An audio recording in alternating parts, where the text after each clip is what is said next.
Sa nagdaang taon, inilatag ng administrasyon ni Pangulong Ferdinand R. Marcos Jr. ang magkakaugnay na hakbang na naglalayong patatagin ang pamahalaan at itaas ang antas ng pamumuhay ng mga Pilipino. Mula sa iba't ibang sektor, nangingibabaw ang pamumunong may pananagutan at malinaw na direksyon. Isang taong puno ng mahahalagang hakbang sa diplomasya, reforma at paglaban sa katiwalian. Diyan sumentro ang buong taon ng administrasyon ni Pangulong Ferdinand R. Marcos Jr. Isa sa mga pangunahing advokasya ng administrasyon ang pagsusulong ng malinis at transparent na pamahalaan, partikular sa pagtugis sa mga sangkot sa maanumalyang flood control projects. Sa kanyang ika-4 na State of the Nation Address noong July 28, mariing kinundina ng Pangulo ang katiwalian at nanawagan ng pananagutan. Sinundan ito ng personal na inspeksyon sa mga proyekto, paglulunsad ng sumbong sa Pangulo at DPWH Transparency Portal at ang pagpirma noong September 11 sa Executive Number 94 na lumikha sa Independent Commission for Infrastructure o ICI. Iniutos din ng Pangulo ang pagre-realign ng flood control budget para sa mga prioridad na programa. Aktibo rin ang Pangulo sa pamumuno sa disaster response matapos ang sunod-sunod na kalamidad, kabilang ang mga bagyong Nando, Opong, Tino at Super Typhoon Uwan, pati ang malalakas na lindol sa Cebu at Davao Oriental. Personal niyang binisita ang mga apektadong lugar at noong November 6 ay nagdeklara ng isang taong state of national calamity.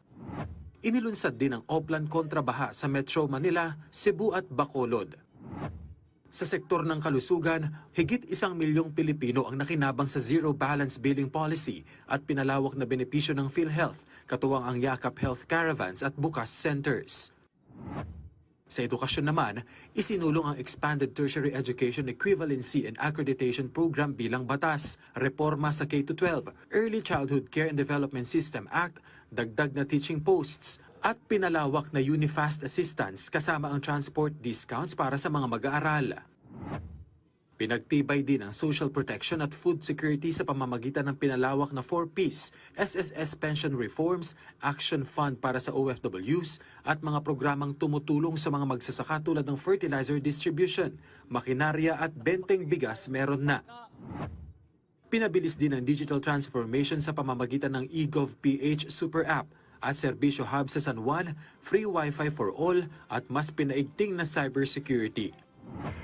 Sa infrastruktura at transportasyon naman, ipinakilos ang Dalian Trains para sa MRT-3, isinagawa ang airport upgrades at San Juanico Bridge Rehabilitation at isinulong ang 100% electrification ng mga kabahayan. Dinala rin ng Pangulo at ng unang ginang ang serbisyo ng pamahalaan sa mga OFW sa pamamagitan ng OFW Serbisyo Caravan sa iba't ibang lugar sa ibang bansa. Sa usapin ng kapayapaan at kaayusan, pinalakas ang AFP at PNP. Pinaigting ang kampanya laban sa iligal na droga sa mas makataong paraan at inaprubahan ang dagdag sahod at subsistence allowance ng military at uniform personnel simula 2026.